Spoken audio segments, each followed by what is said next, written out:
কিয়ামতের ঠিক আগে এই পৃথিবীর সাক্ষী হবে এমন এক ভয়ঙ্কর ফিতনার, যার নাম শুনলেই মানুষের শরীরের লোম খাড়া হয়ে যায়। এটি হলো হাজার হাজার বছর ধরে বন্দী থাকা এক ভয়ঙ্কর জাতির গল্প। এটি হলো ইয়াজুজ ও মাজুজের কাহিনী। ইয়াজুজ ও মাজুজ হলো হযরত নূহ আলাইহিসসালামের বংশ থেকে আসা এক জাতি। তারা আমাদের মতোই মানুষ, কিন্তু তাদের স্বভাব চরিত্র আর চেহারা সাধারণ মানুষের মতো নয়। হাদিসের বর্ণনা অনুযায়ী তারা হবে বেটে, তাদের মুখ হবে চ্যাপ্টা, নাক হবে ছোট এবং চোখগুলো হবে ছোট ছোট। তাদের সংখ্যা এতটাই হবে যে তা মানুষের কল্পনাকেও হার মানায়। তারা যখন কোনো একটি নদীর পাশ দিয়ে যাবে, তখন তারা সেই নদীর সমস্ত পানি পান করে শেষ করে ফেলবে।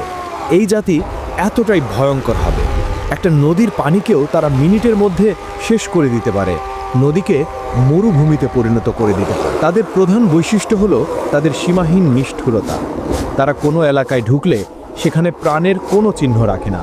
তারা সেখানকার সব ফসল নষ্ট করে ফেলে, সব গাছপালা উপড়ে ফেলে, সব পশু পাখি মেরে ফেলে এবং নারী পুরুষ শিশু কাউকেই ছাড়ে না। সবাইকে নির্দয়ভাবে হত্যা করে।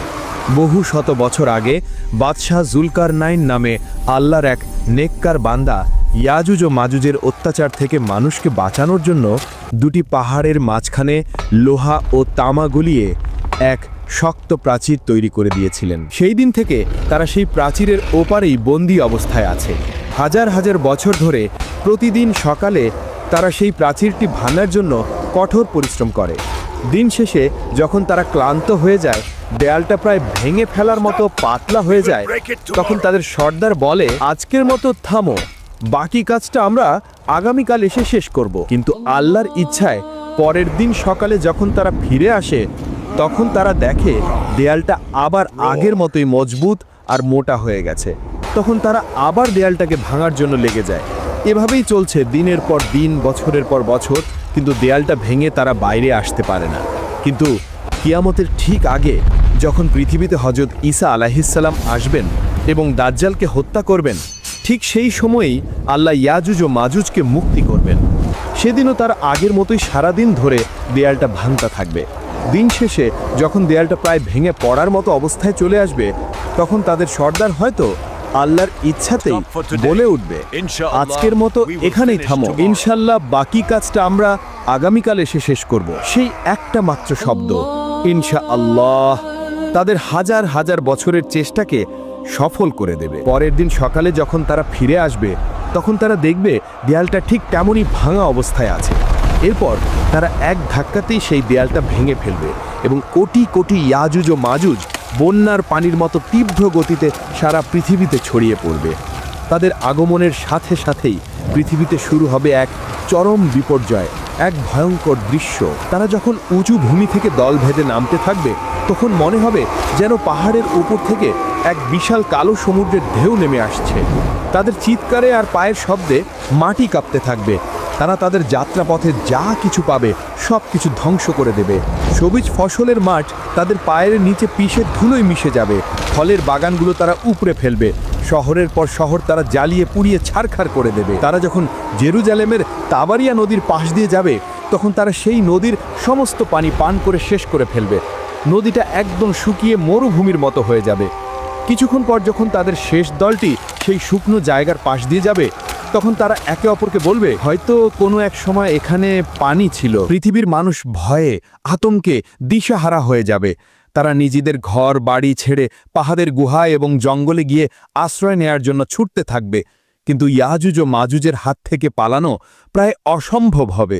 তারা পৃথিবীর মানুষকে মারতে মারতে এমন এক পর্যায়ে পৌঁছাবে যখন তারা অহংকার করে বলবে, আমরা তো পৃথিবীর সব মানুষকে মেরে ফেলেছি, এবার তো পৃথিবীতে আমাদের কোনো শত্রু নেই, চলো এবার আকাশের ফেরেশতাদের মারি। এই বলে তারা আকাশের দিকে তাদের তীর ছুড়বেন। আল্লাহর তাদের এই অহংকারকে পৃথিবীর মানুষের সামনে প্রকাশ করার জন্য সেই তীরগুলোকে রক্তমাখা অবস্থায় তাদের কাছে ফিরিয়ে দেবেন। রক্তমাখা তীর দেখে তারা আনন্দে চিৎকার করে বলবে, দেখো আমরা আকাশের ফেরেশতাদের মেরে ফেলেছি, এখন আমরাই এই মহাবিশ্বের শাসক। তাদের এই ভয়ঙ্কর অত্যাচারে পৃথিবীর ঈমানদার মানুষেরা খুবই বিপদে পড়ে যাবেন। হযরত ঈসা আলাইহিসসালাম এবং তার সাথে থাকা মুমিনরা তখন তুর পাহাড়ে আশ্রয় নেবেন। সেখানে তারা অনেক কষ্টে পড়বেন, খাবারের এমন অভাব দেখা দিবে যে একটা গরুর মাথার দাম 100টা সোনার মুদ্রার চেয়েও বেশি মনে হবে। ক্ষুধা আর কষ্টে ইমানদারদের অবস্থা নাজেহাল হয়ে যাবে। সেই কঠিন আর অসহায় মুহূর্তে যখন বাঁচার আর কোনো উপায় থাকবে না, তখন হযরত ঈসা আলাইহিসসালাম এবং তার সঙ্গীরা আল্লাহর কাছে 2 হাত তুলে দোয়া করবেন। আল্লাহর তাদের দোয়া কবুল করবেন। তিনি ইয়াজুজ ও মাজুজের উপর এমন এক গজব পাঠাবেন যা কোনো মানুষ কল্পনা করতে পারবে না। আল্লাহর তাদের ঘাড়ে নাগাফ নামের এক বিশেষ ধরনের পোকা পাঠিয়ে দেবেন। সেই পোকাগুলো তাদের ঘাড়ের মধ্যে ঢুকে তাদের শরীরকে ভেতর থেকে খাওয়া শুরু করবে। কোটি কোটি ইয়াজুজ ও মাজুজ, যারা একটু আগেও নিজেদেরকে পৃথিবীর শাসক বলে দাবি করছিল, তারা এই ছোট্ট পোকার আক্রমণে এক মুহূর্তের মধ্যে পোকা মাকড়ের মতো ছটফট করতে করতে মারা যাবে। তারা সবাই একসাথে পচে গলে এমনভাবে মারা যাবে যে তাদের মরা দেহের দুর্গন্ধে পৃথিবীর বাতাসে নিঃশ্বাস নেওয়াই কঠিন হয়ে যাবে। তখন হযরত ঈসা আলাইহিসসালাম আবার আল্লাহর কাছে দোয়া করবেন।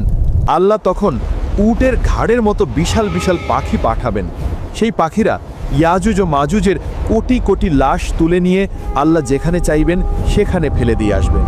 এরপর আল্লাহ এমন এক রহমতের বৃষ্টি পাঠাবেন যা পৃথিবীর প্রতিটি কোণকে ধুয়ে মুছে একদম পরিষ্কার আর পবিত্র করে দেবে। আর তারপর পৃথিবীতে শুরু হবে এক নতুন শান্তির যুগ, যা আল্লাহর দেয়া বরকতে পরিপূর্ণ থাকবে। এই ভয়ঙ্কর কাহিনী আমাদের এটাই শিক্ষা দেয় যে আল্লাহর পরিকল্পনা আর ক্ষমতার কাছে পৃথিবীর কোনো শক্তিই টিকে থাকতে পারে না।